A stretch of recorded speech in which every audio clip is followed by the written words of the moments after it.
Today we're celebrating the 2015 Governor's Outstanding Leadership and Disability Awards. We're recognizing persons who contributed many things to the disability community, and we're also acknowledging persons who participated in the inclusive art contests. They're allowed to participate by showing and demonstrating through various art themes of inclusion and disability participation in the community. And why are events like this important? It's important to bring awareness to disabilities and inclusion because there's so many people out there that have contributed so much who don't get their due, and it's important to bring those individuals and give them a day of recognition for what the things that they do. What are some types of things that are recognized? We recognize persons who selflessly contribute their time, their diligence to better the lives of persons with disabilities. There's individuals that create different programs and initiatives that foster and create programs that get others involved in the community, and we're so appreciative of that, and we encourage them to keep doing what they're doing. My name is Jamar Ennis with the Governor's Office of Disability Affairs, and we'd like to welcome you to this special event, the 2015 Gold Awards. Although the weather conditions aren't suitable or favorable at this point, we still think this is a beautiful day, and we're happy to share this day with you. At this time, I'd like to introduce our co-host, Ms. Donna Bro. She's our GACTA chair. She's the chair of our advisory council. We'll be co-hosting this event together. And at this time, I'd like to bring up our executive director, Ellis Roussel, who will provide the introduction to our distinguished guest speaker. Jamie Dupleshain, a Lafayette native and the 2015 Miss Wheelchair Louisiana title holder, is an advocate for people with disabilities, a Bible College student, a board member of the Brain Injury and United Spinal Association of Louisiana, and a peer mentor, family support member of the Christopher and Dana Reeves Foundation. She has acquired associate's degrees in computer information systems and theology. Injured in a car accident at the age of 15, Jamie made a promise to herself that she would be passionate about living life without letting her disability stop her, and as well as doing all she can to support others. Jamie? One of my biggest inspirations is Helen Keller. At a very young age, she was diagnosed with an illness that left her deaf and blind. But she triumphed over her obstacles and became a famous author and lecturer. She said, "Security is mostly a superstition.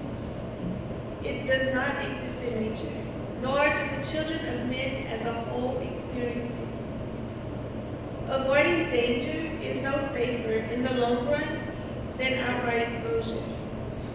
Life is either a daring adventure or nothing." What is security to you? What makes you feel safe? Webster's dictionary defines security as freedom from risk. Does that make you wonder if you're ever truly secure? I mean, really, when are we free from risk? A life with no risk is no life at all. Every day we face challenges and risk.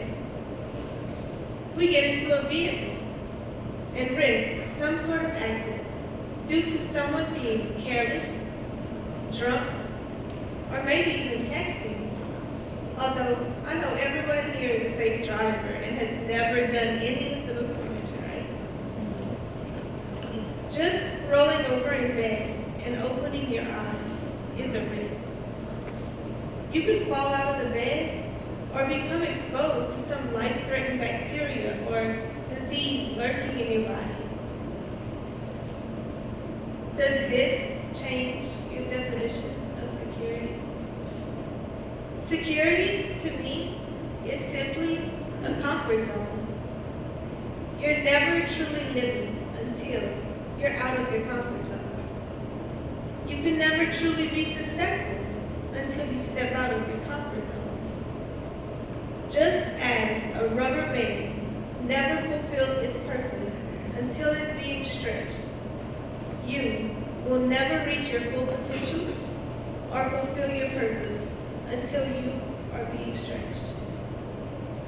People that know me well know that avoiding danger is not my forte.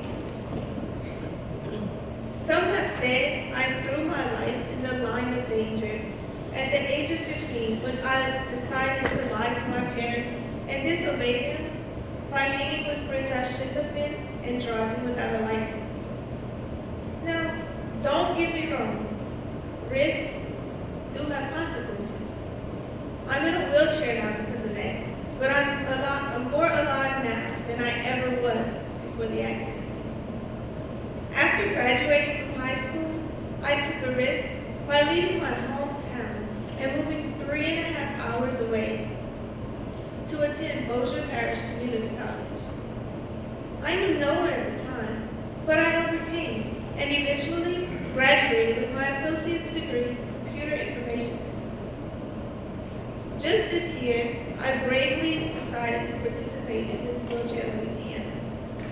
Even after I found out I had to present a speech. It was a great experience, and I was able to meet so many people. After tough competition, I was crowned and placed in a position that I could help so many others. I traveled to our nation's capital as an advocate for United Quantum Association. I competed in Miss Wheelchair America 2016 in Des Moines, Iowa. Most recently, I've been using the knowledge gained through my associates in theology to encourage and motivate others to reach their potential by stretching their God-given talents. I would not be where I am today had I spent my life living in my comfort zone and not taking risks or daring greatly. I encourage you, expose yourself to life. Get out of your comfort zone. Try a different meal. Visit a new city. Try a new hobby. Let your life be a daring adventure. For all the award winners that are here today, thank you for all that you have done. And for all the people here as an audience, thanks for your support, because none of us could do it without you. Thank you, Jamie, once again for those inspirational words. We certainly appreciate your time and your participation. At this time, we like to present the winners for our Inclusive Art Show competition. The Inclusive Art Show competition was created to increase awareness in disability inclusion and participation in the community. At this time, we'd like to acknowledge the first, second, and third place winners. In third place, he was not able to attend, is Wayne McGraw from Monroe.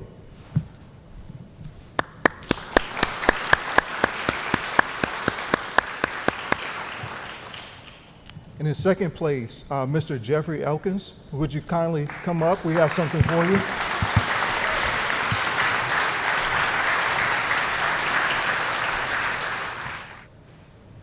And coming in first place, we'd like to acknowledge Ms. Leah Hoffpair. Would you please approach?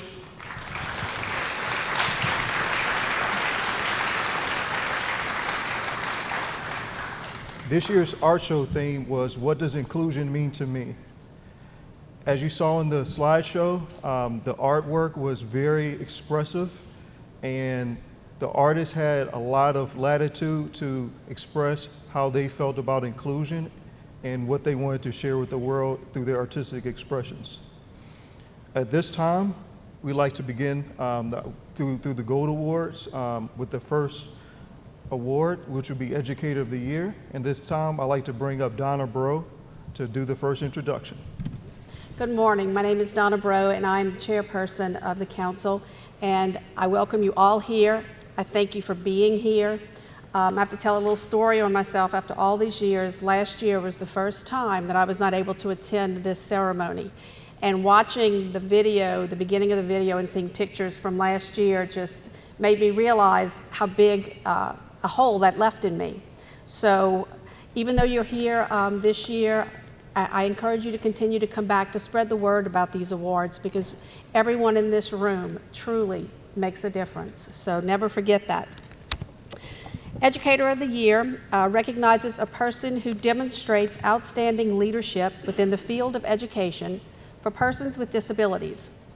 This award is given to a person who advances the importance of education and awareness through strong advocacy and motivates and inspires others, including students, colleagues, and those in the community. So to bring up our Educator of the Year award, would Sean Fleming come up and introduce our award recipient? I'm Sean Fleming. I'm with the Louisiana Developmental Disabilities Council. I met April a few years ago, and I'm just going to share a few of the contributions she has provided. And I found it interesting. Usually the Educator of the Year award goes to an educator, and I thought, well, she's not a traditional educator, but she is an educator, and she has made significant impact for students that will carry forward for years. And I guess what strikes me most about April and impresses me and others is not only how she educates myself and policymakers and teachers and principals, is the way she does it is in a very genuine and kind-hearted way, but it's not about April. You see, April left high school 12 years ago, give or take. I don't want to reveal her age, but a little while back. And she wasn't able to earn her diploma because of all the rules we have, even though she had a 3.5 grade point average. A diploma is supposed to signify whether someone's college and career ready. But without a diploma, she's attended Baton Rouge Community College and has about 100-something hours of credits with, again, over a 3-point grade point average. And when she found out that there was an opportunity for us to change what's going on for students who are walking in her footsteps, who are in school now and coming behind her, she stepped up to the plate. And the council and a number of the advocacy organizations, we had a lot of information and data. But it was April who really moved the needle. It was April who was brave enough and courageous enough to repeatedly go to legislators and inform them how it wasn't right and they needed to change it. Well, for us to advocate for ourselves or for our own situation to change is one thing. But this was a significant shift in how schools are allowed to provide opportunities and pathways for all students with disabilities to graduate. And she was the one, in my opinion, and many others, she moved that needle. When this bill was heard it was Act 833 of 2014, when it was heard on the House floor, the author of the bill, Schroeder, brought her down to the floor because he knew she was the reason. She was the one who had basically spread the word and shared the message of what needed to change. So April is not about April. April is about all of us. And thousands of students will be impacted for years to come. This past session, we were looking at another issue of equity. It was funding equity across school systems. And it usually takes me, I'll say hours, to try and explain to people why we need to make some changes in how funding is provided to schools. And April said, well, I'm going to go talk to some legislators and other people. Would you come help me? I said, sure, I'll go with you. And I'm prepared with all kinds of things. And April just asked them to come meet with her. She would walk up, look them in the eye, and just tell them very clearly, if a school has students with disabilities, they should get the right amount of money. And if they don't, they shouldn't get that money.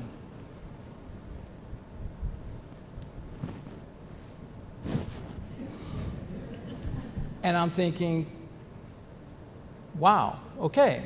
Now she knows the subject, she knows all the details, and she's ready to answer their questions, but in a very unassuming but very determined manner, she made sure that the message was heard so that students can receive the services and supports and resources that they need in the schools that they're enrolled in. So it was with great honor that I'm able to present April Dunn, the Educator of the Year Award, for all her significant contributions to changes in our policies. Thank you.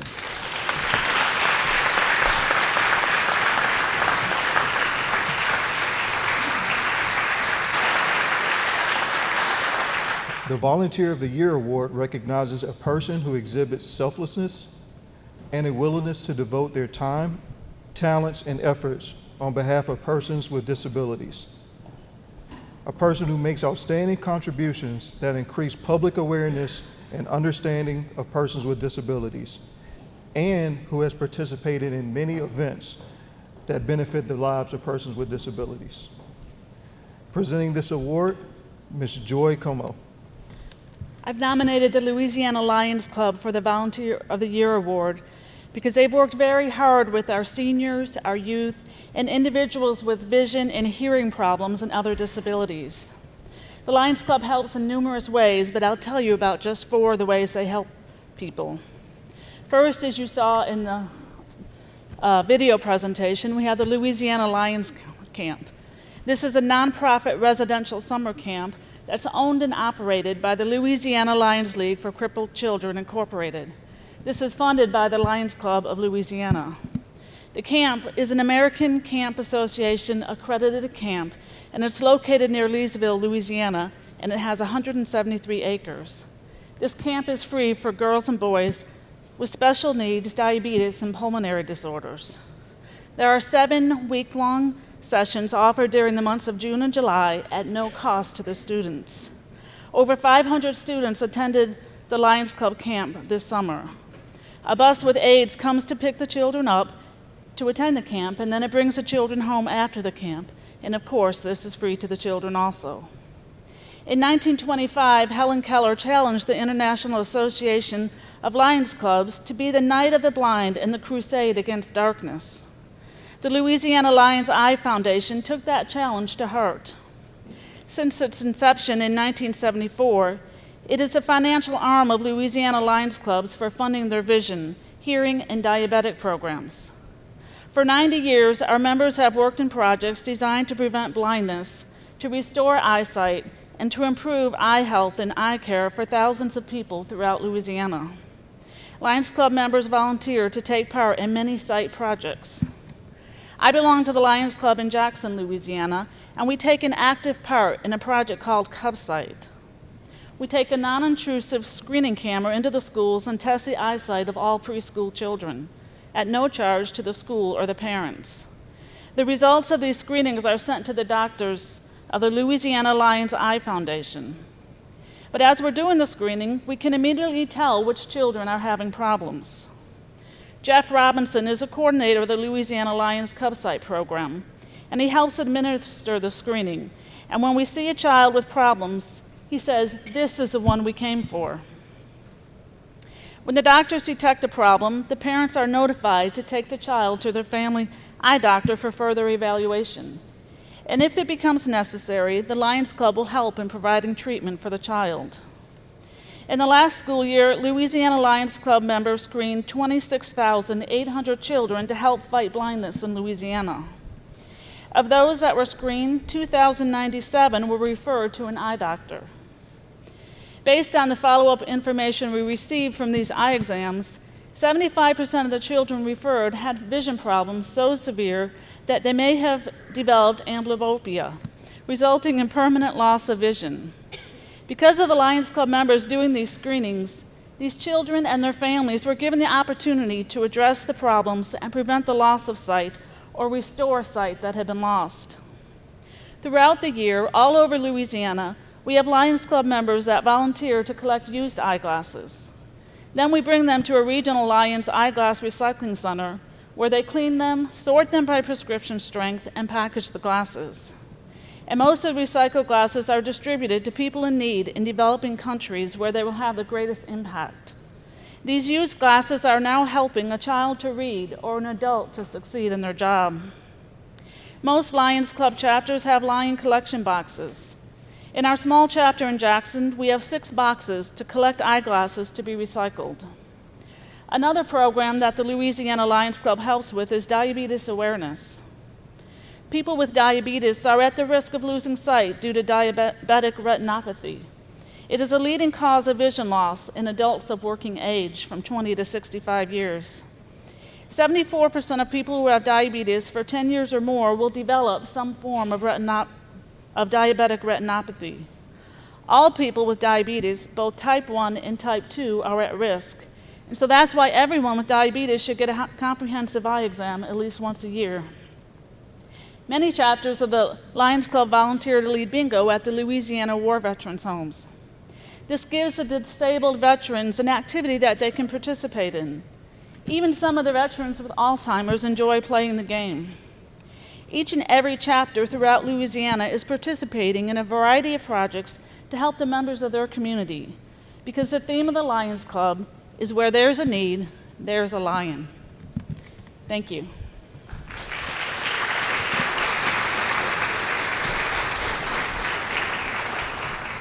The Direct Support Professional of the Year Award recognizes a person who has demonstrated a strong passion to enhance the lives of individuals they serve. This award is given to a person who enables their clients to participate in a quality of life within the community while maintaining a relationship filled with passion and understanding. Presenting this award is Ms. Paulette Guthrie. I am so excited to present this award to Glennis Kibido. She has worked so hard, and she has started with one person. In November of 2012, Amelia Manor Nursing Facility in Lafayette opened its doors to our deaf and deafblind of Louisiana and hired a person on staff with sign language ability. It's first time in history of Louisiana, yay. So it was difficult because it was a pilot program, and we had lots to learn, we had lots to teach, and Glennis's devotion, her love for her residents, and her passion for her work is why we're here today. I'd like to present Glennis Kibido.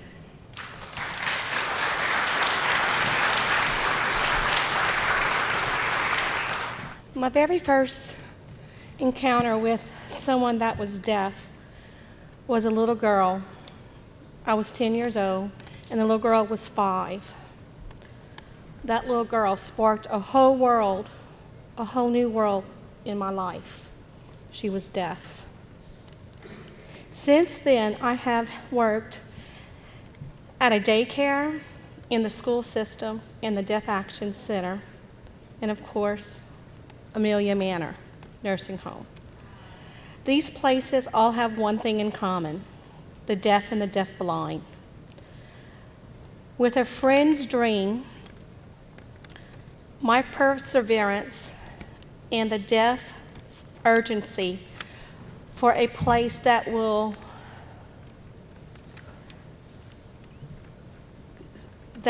suit their communication needs. The deaf-blind community at Amelia Manor Nursing Home was born. Since then, the last 3 years, we have welcomed 30 deaf-blind residents into Amelia Manor.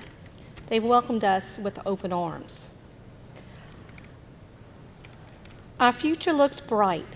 We are hoping to expand our community, and there will become a place that they can come in and know that they are safe and that all their communications will be taken care of. I am humbled to have met so many interesting people. If it wasn't for them, this honor would not have presented itself. I would like to thank Amelia Manor's residents, staff, and the administrators, especially the administrator, Greg Sauver. A big thank you to Naomi at LCD for being that voice of reason in my head. Lastly, I would like to thank Paulette for being my mentor through this journey. This award not only means a lot to me, but the deaf and deafblind community at Amelia Manor. Thank you so much. I would also like to thank my daughter, Bailey, who has been through this every step of the way. Thank y'all. Okay, our next award is for the Veteran of the Year.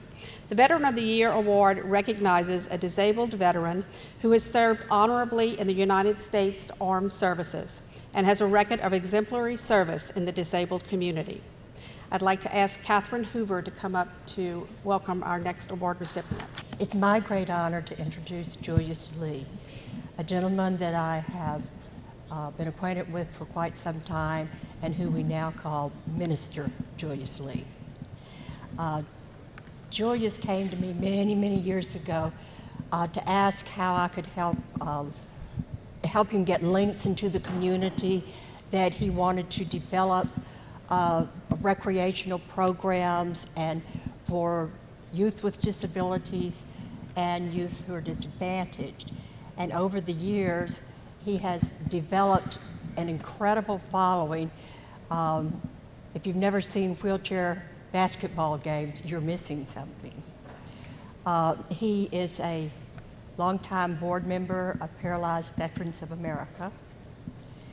And the group that he formed, nonprofit group, SMCL Foundation, is the Samaritan Multi-Services Centered on Living organization. I have to look at it because, like most people, we go by the acronym. Julius has worked with people with disabilities, but most directly with wheelchair users, although other people can come. And when he has wheelchair basketball open to the public, he allows people who don't have disabilities to participate in wheelchairs, so we get to have a little flavor. Julius has been instrumental in the community in getting the Paralympics down to the greater New Orleans area. Actually, it's for the whole general area. There was a long, hard job, and they had to come down and look and see if we had what we were supposed to have and so forth. But Julius plugged away, and it took several years to do. And I did want to push today a little bit that Julius has an upcoming function at Tulane, and it's the Paralympic Sports Club is presenting the 8th annual Field of Hope. And if you want to know more about it, this is going to be a number of different kinds of sports. Talk to Julius later, okay? Because he's the one that's gotten these kind of athletic activities in our area.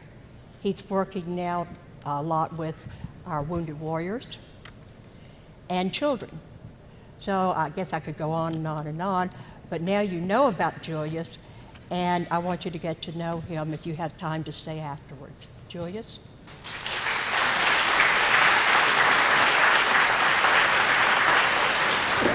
Morning. Morning. Morning. Take my hat off to you all and say thank God that we're here together.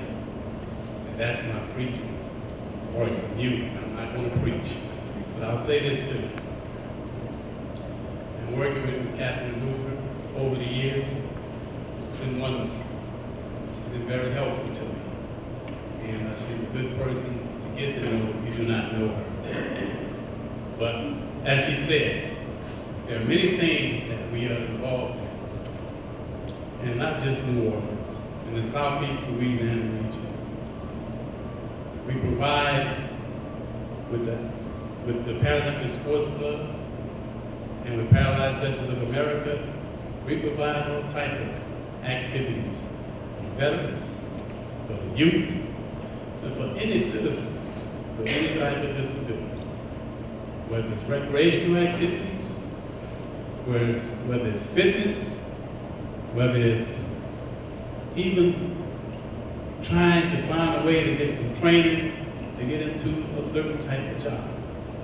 We will assist you in every way we can.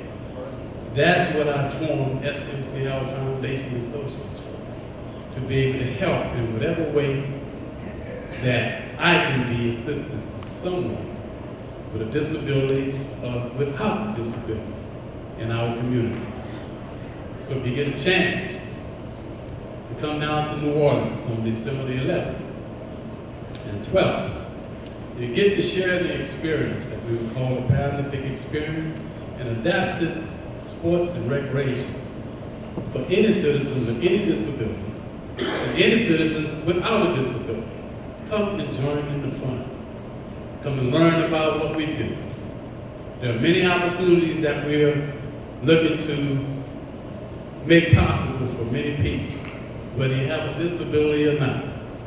Because we have many partners that work with us.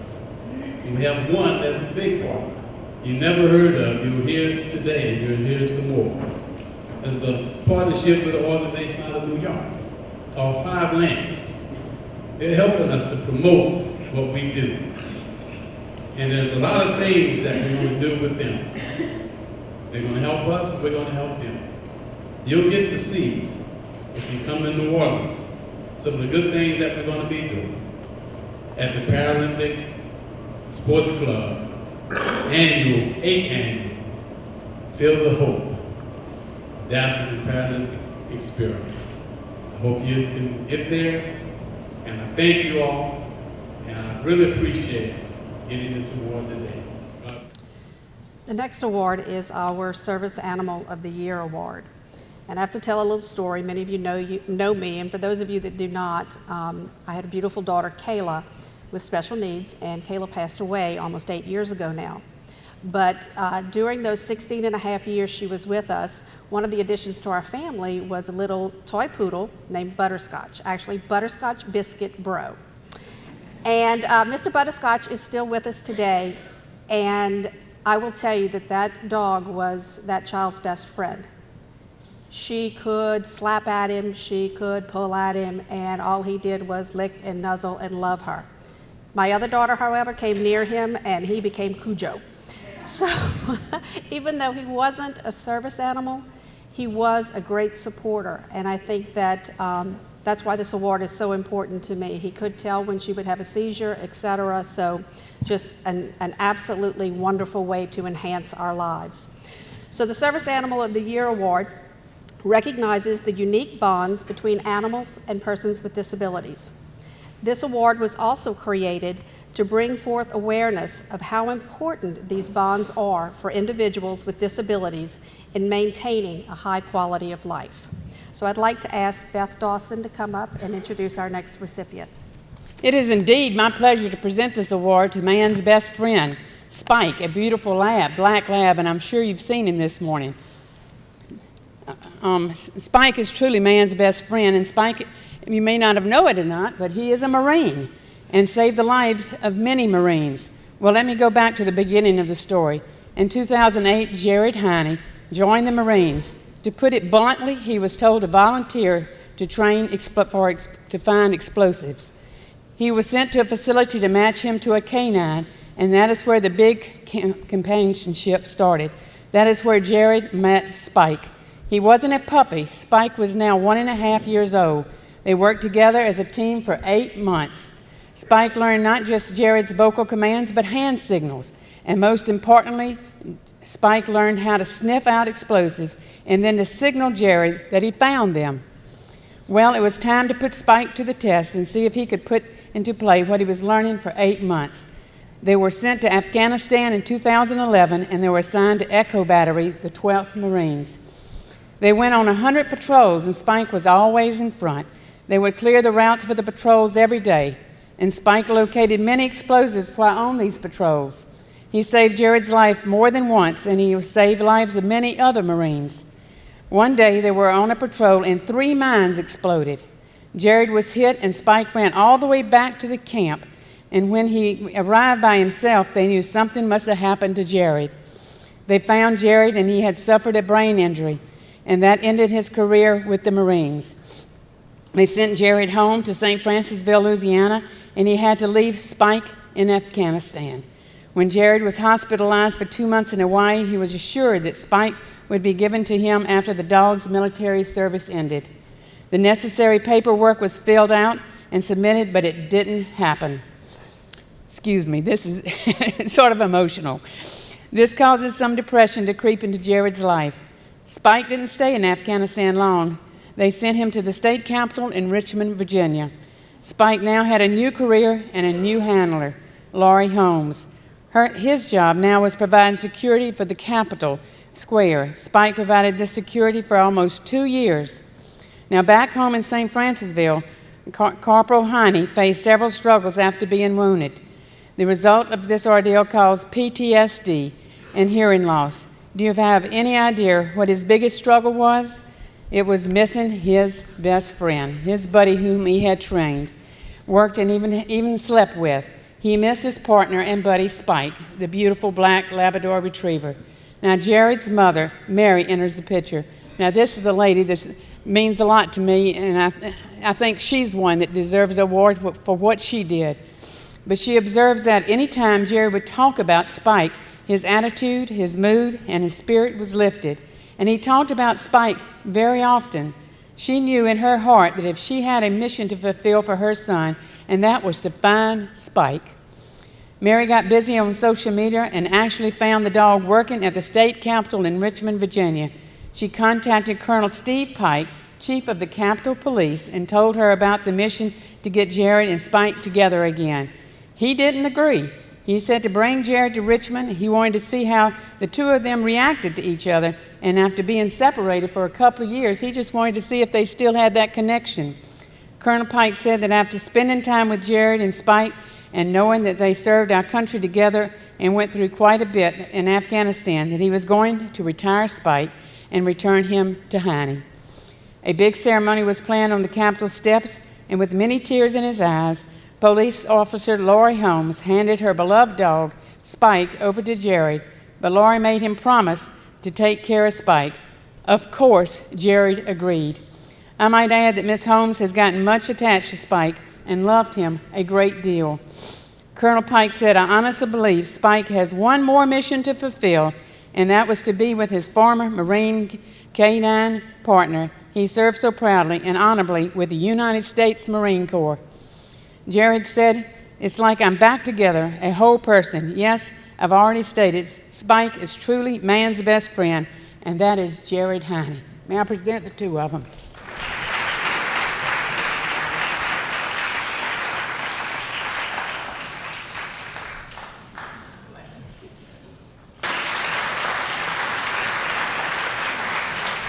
The Employer of the Year Award recognizes outstanding achievement in providing real employment opportunities for persons with disabilities in Louisiana.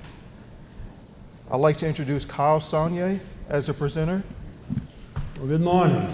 My name is Kyle Saunier. I'm the vocational director for the Fouche in Thibodaux. I first want to say thank you to Donna and Jamar for putting us all together each year. It's a big deal.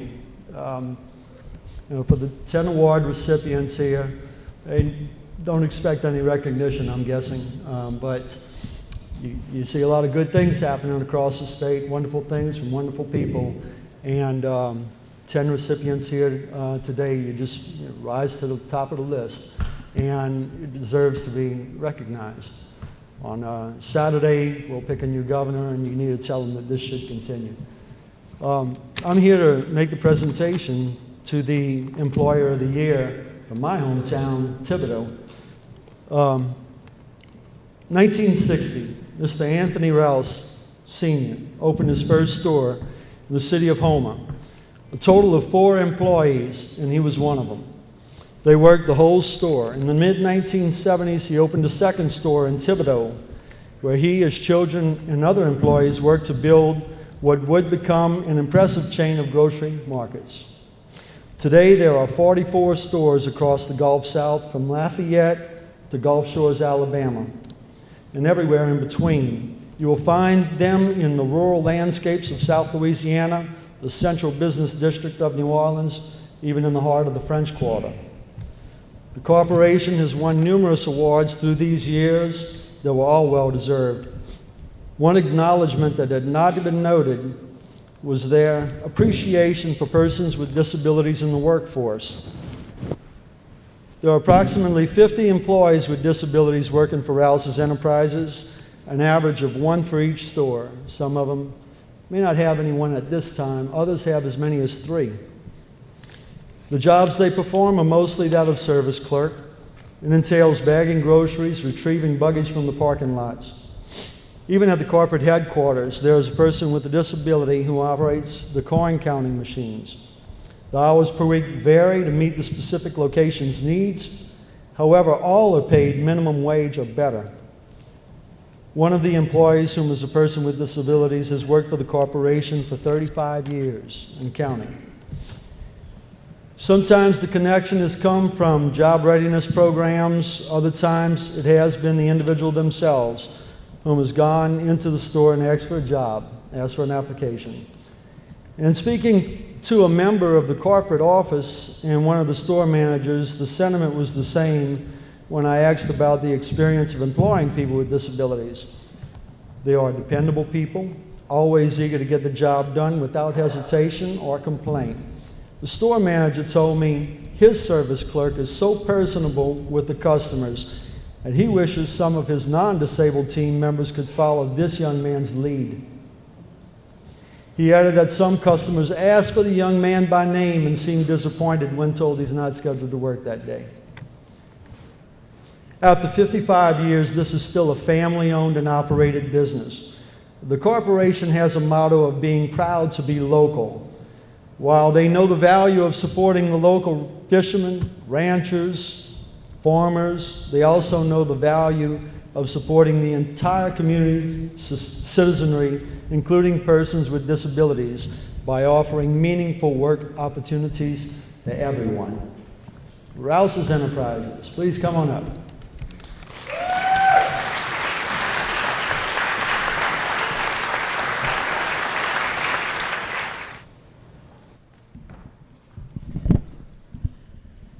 Thank you for coming for the Rouse meeting.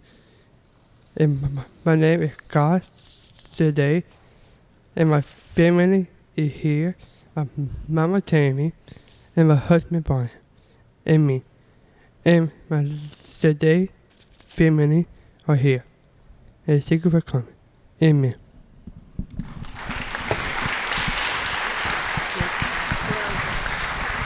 Our next award is for Youth of the Year. The Youth of the Year award is given in recognition to a young person with a disability who has set an example of achievement, which has provided encouragement and inspiration to other young people.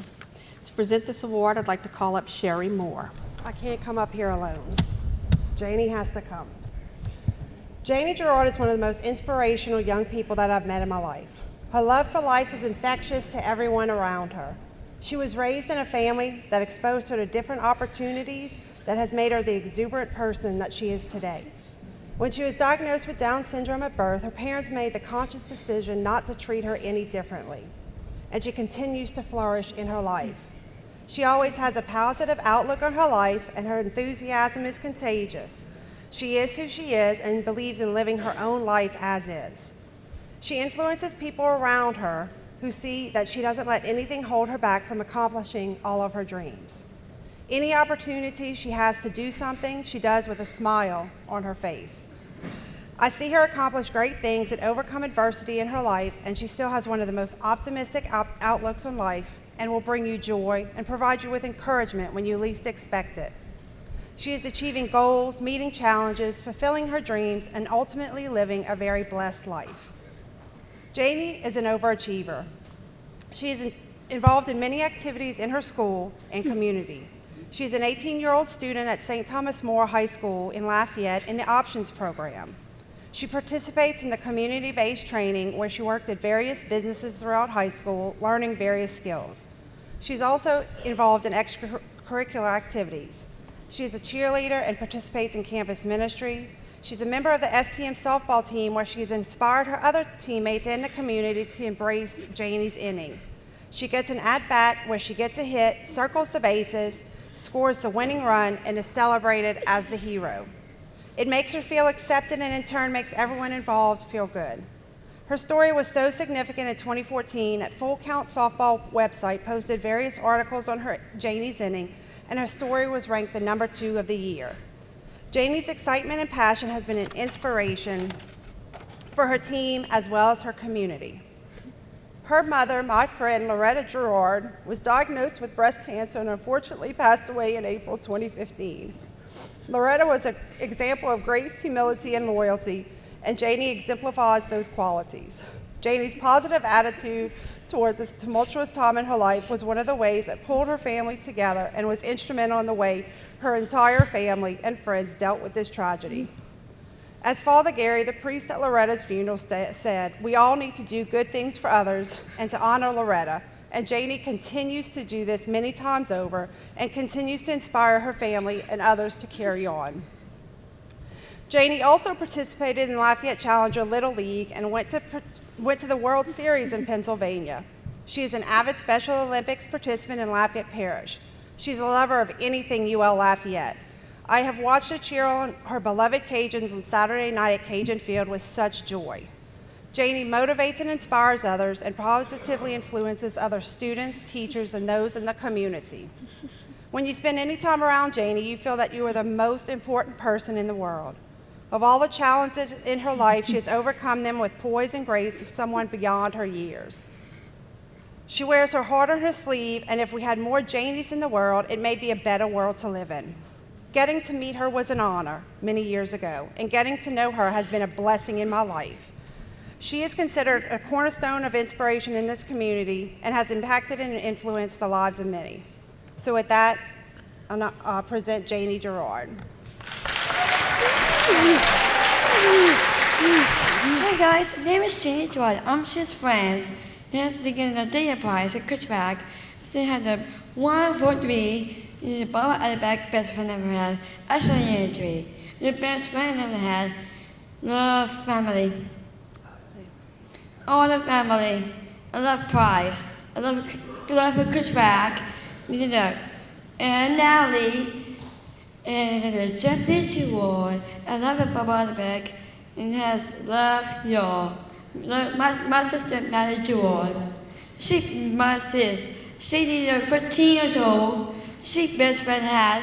She was scared. This is scared. The doctor is scared. And all day, best friend Mark Tracy, and Matthew Dixon, an 8 carrier, and Claire Johan, Kyle Thompson, Dirty Roy. There's a best friend had. Love y'all.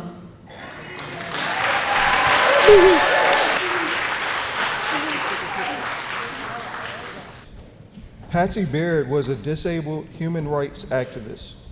She initiated the Governor's Award event in 1982 to recognize persons who work for equality, justice, dignity, and for persons with disabilities.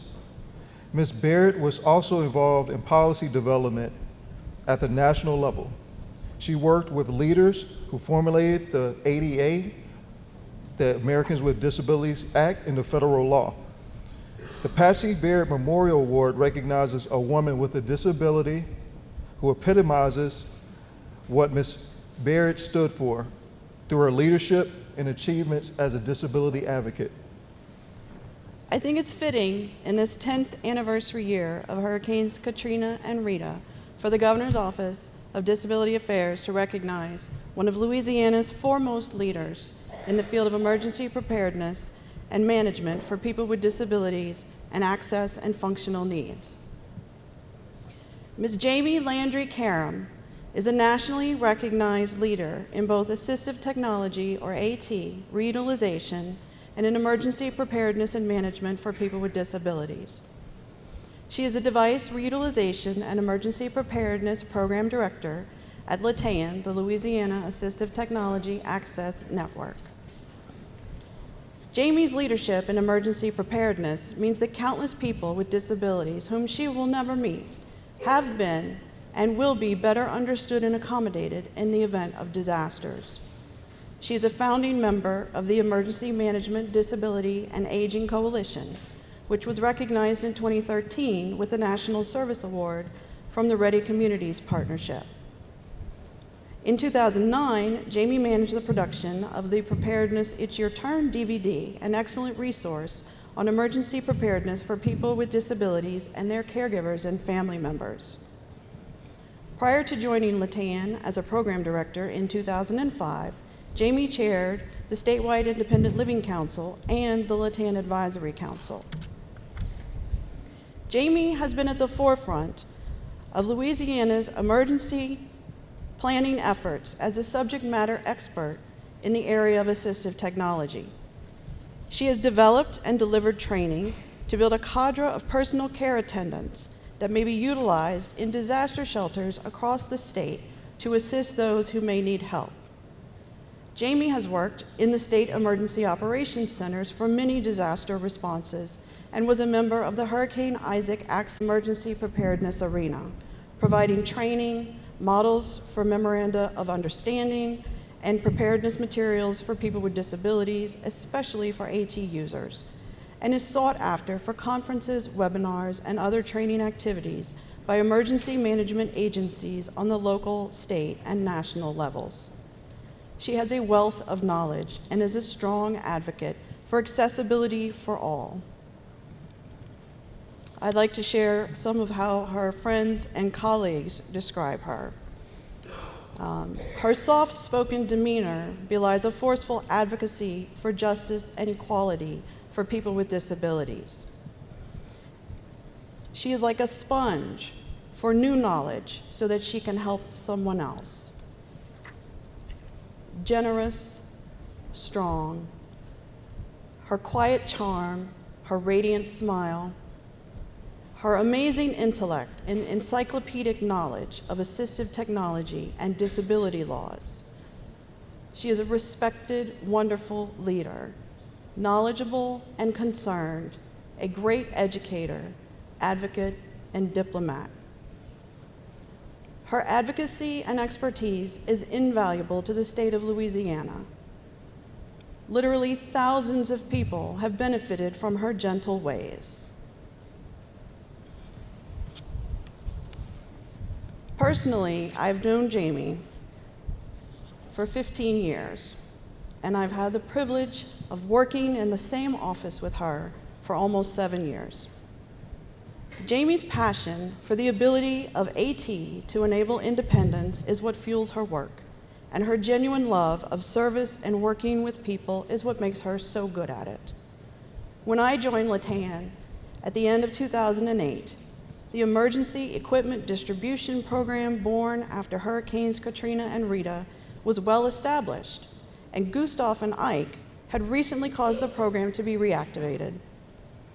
But for me, it was following Hurricane Isaac in 2012 that I really experienced Jamie's tireless efforts to help people who had been displaced and separated from the AT that was vital to their lives. With grace and sensitivity, Jamie would counsel callers and assess their needs, and with the same grace, but a relentless persistence, would exhaust every resource she could to help them find and fund their AT needs. She brings all of those qualities to her work every day. The challenge of helping someone find the right device and gain access to it motivates Jamie, and her joy when she succeeds is really contagious. She also loves the hands-on work of demonstrating devices and teaching people about AT. Jamie lives the mission of Latan, and I know that mission means the world to her. October 31st of this year marks Jamie's 10-year anniversary with Latan. She's a valued member of the team, many of whom are here today to celebrate her, and the rest of whom are certainly here in spirit. I love working with Jamie. Together, we tackle challenges and solve mysteries, from on-the-spot AT demonstration questions to ethical conundrums of accessibility to strange noises coming from office equipment. We're very good at those. I really cannot express how much I admire and respect Jamie for her work, her integrity, her skills, and her spirit. I'm absolutely humbled by her. She's a woman of astonishing depth and outstanding character, and it truly is my privilege to work alongside her, to call her my friend, and to present her with the 2015 Patsy Barrett Memorial Award. First of all, I want to thank God and my family and my wonderful friends and my colleagues across the state and nation. I especially want to recognize my boss and my president and CEO, Clara Pusho and Julie Nasbitt. Without them, I would never be where I am today. They have shown me the way, they have encouraged me, supported me, and hired me. And not only did they hire me, they continue to employ me. They accommodate me and support me with all the assistive technology that I would need. To do my work and to help others, I use various devices, CCTVs, software, nice 28-inch iMacs, wonderful things to help people learn about assistive technology and the benefits of assistive technology. I love having people, supportive people around me, but the benefits of something that allows you to be independent, such as assistive technology, is one of the best things in life to me. I like to spread that knowledge, and I encourage all of you to visit Latan, either at our Baton Rouge office or in our Shreveport office. We cover the entire state. So I thank you for your support for that. I love all of my colleagues and family and friends here, and thank you for all of the support, and my husband driving me to and from work every day, and my colleagues who step in when he's otherwise engaged, and Melissa, my wonderful office mate, who said such kind things about me. She rocks, as do all of my colleagues here, and I think everybody here deserves a round of applause. Thank you so much.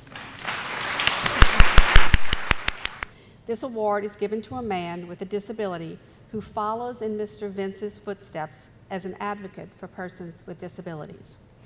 To announce our award winner, we'd like to call up Ms. Karen Juneau. My name is Karen Juneau. I'm the founder of Sky's the Limit of Acadiana and a member of the Disability Awareness Committee in Lafayette. I have had the blessing of working with Liam Doyle on the Disability Awareness Committee this year. He recently spoke to the City Council during the budget meeting that we had in Lafayette and did an outstanding job relaying the difficulty that he has every day getting from one place to another in his electric wheelchair. After speaking to City Council, he said, "I've only given 2 speeches my whole life, and I guess I did a pretty good job," because he had them all listening very intently to all the issues that were brought up. Together with Nell Hahn, who has worked very hard to pinpoint the obstacles in downtown streets and sidewalks of Lafayette, he addressed the City Council with an outstanding presentation. The determination that Liam has shown in this project to improve the accessibility of the streets and sidewalks of Lafayette for people with disabilities qualifies for him for this award. Nathan Norris with Downtown Development has described him as Evel Knievel when he recently did a walkthrough to see Liam maneuver his wheelchair on the streets of downtown Lafayette. It's an honor for me to have nominated him and have Liam be selected for this award as he exemplifies Ken Vince in his commitment to the disability issues, generating a greater public awareness of the needs of persons with disability and fostering a greater participation in society for the disability community. So I'd like to present Liam Doyle.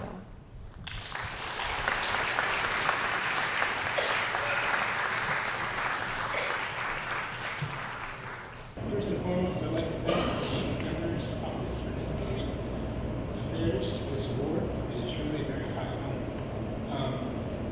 I hope to carry on the legacy that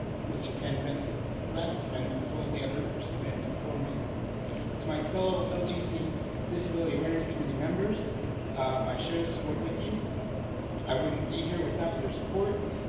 To my sister Chelsea, I'd like to say thank you for what you do for me every day. And also to my parents, Suzanne and Ben, thank you for being a pillar of strength for me in my life and always being there when I need you. What I do is really difficult as far as advocating. However, it's really important. And without the support of the city of Lafayette, it wouldn't be possible. So I would like to thank the city of Lafayette in general for being open to change, because that is the most important step.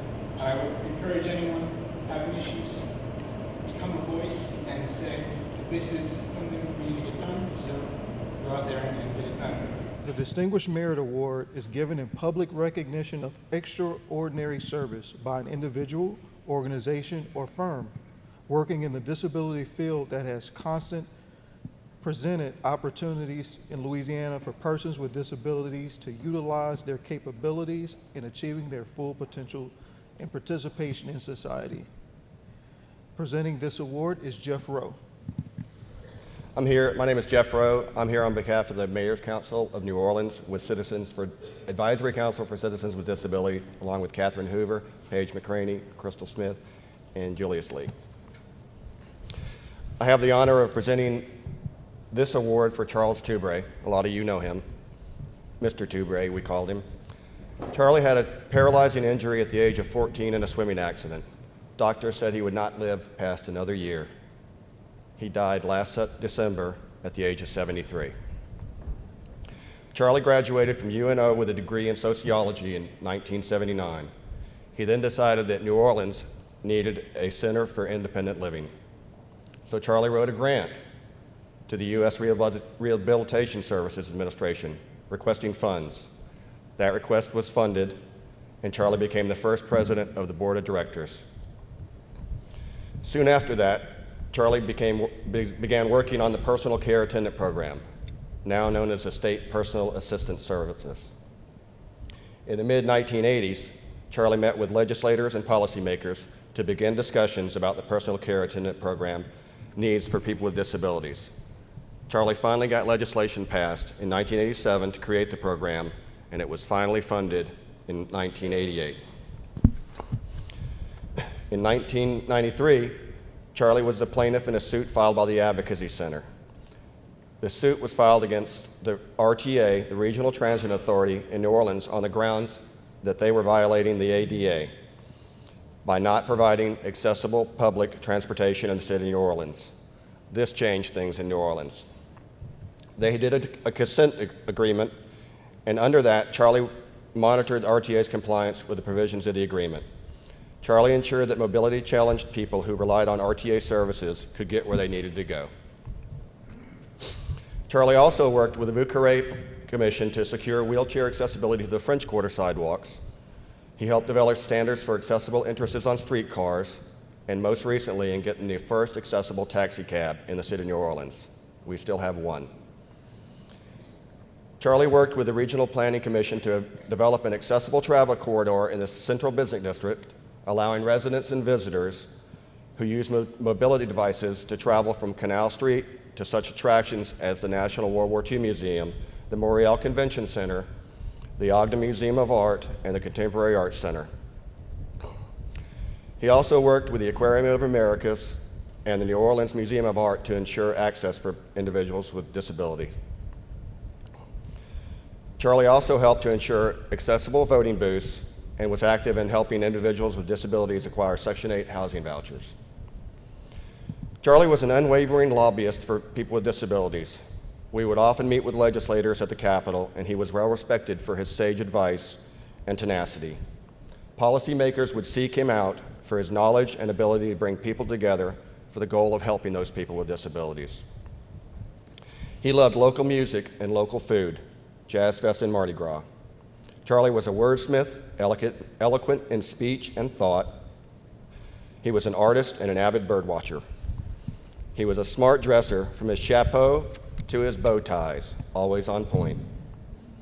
Charlie was a cowboy as well. He loved his westerns and his whiskey. his snake bite kit was always close by. And the last thing I have to read is Senate President Ilario read this into the resolution last year for Charlie. And whereas Charles Tewberry shall be remembered fondly for his unselfish acts of kindness, his determination, his lifetime of significant contributions of improved accessibility standards and support services afforded to the disabled citizens of this state, and his distinguished service to the New Orleans community, both personally and professionally.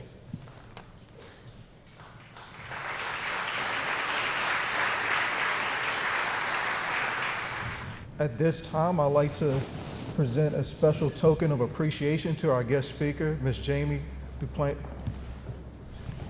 Duplashan. I am so terrible at saying that name, but I apologize in advance to her. We'd like to recognize our special photographer, Ms. Kaylin Marie. We have a token of appreciation for you as well.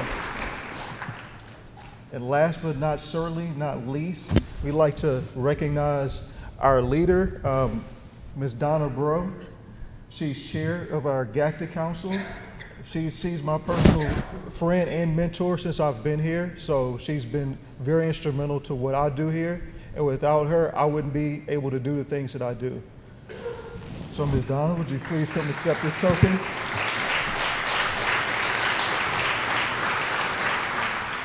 I will be very quick, but I just want to tell you, the staff that I have worked with all these years, this is kind of our closing moment as we change administrations, have been absolutely phenomenal. We have become friends. We truly do mentor each other, and this means so much to me. I've been thankful to be able to serve in this role, and hope that this office continues to thrive and that this award ceremony does as well. And how does it make you feel to win that award? I'm very proud of it. And what is something you would say to people dealing with disabilities to help encourage them? Never get up and never give up, and always do what you want to do with your goals and life and dreams and stuff. And sometimes people might think you can't do it, but I be telling them that no matter how much you have a disability or not, you can do it. And tell me, what award did you win here today? Rouse's won the Employer of the Year award. And what are some things that Rouse's does to help the disability community? Rouse's has been employing team members with disabilities since before I was born. When my grandfather started, he was always open to including anyone who was ready and willing to work. And that obviously includes people with disabilities. And that's something that we've carried through our company's history for 55 years. It's something that has been even more so of a commitment to us since my brother was born with a disability about 25 years ago. And why is it important that the community does things like this? It's so important for people with disabilities to have an opportunity to work in a great environment and to be able to be a part of the community and an active member of the community. And we're just very happy to be able to provide a platform for that. I won the Veterans of the Year award for the state of Louisiana. It's good. What are some things that you did to win that award? Wow. I could be here all day. Yeah. Top three. Made sure that veterans and youth and others with disabilities, whether it's physical, whether it's mental, or whatever, that they're able to be engaged in active physical lifestyles involving sports, recreation, and also opportunities to train in the workforce. That's one of the major things. And another is being a minister, being able to minister and mentor to many in the community, whether you have a disability or not. And then number three is showing the love of family, the love of God, and touching anybody who I can touch personally, just by the way I live my life. And that's number three. And why is it important that people help boost the disabled community? Because we're people. Guess what? And we can do some things too. How can people get involved? Well, these individuals are nominated through our contest that we put out every year through our website, and individuals who nominate these individuals fill out forms. They create letters and other forms just to let them know what they've done in the community, and the nominating committee is set up to elect these individuals for different awards. People should not judge other people because if they have a disability. They should accept everybody, no matter if you have a disability or not. What is something inspiring you would say to somebody who may have issues dealing with their disabilities? Well, you say inspiring? Well, to see like the young lady who went up there and gave the little speech, who has a disability that's limiting her speech, that's limiting her mental capabilities, but she got up and she gave her speech. Regardless to how much we could understand every word, she still got up. And that was inspiring to me. That's the type of thing I see across this state and this country, when people with disabilities are not afraid and not ashamed to get up and share their experience. You could find us at la.gov, the governor's website, and Disability Affairs.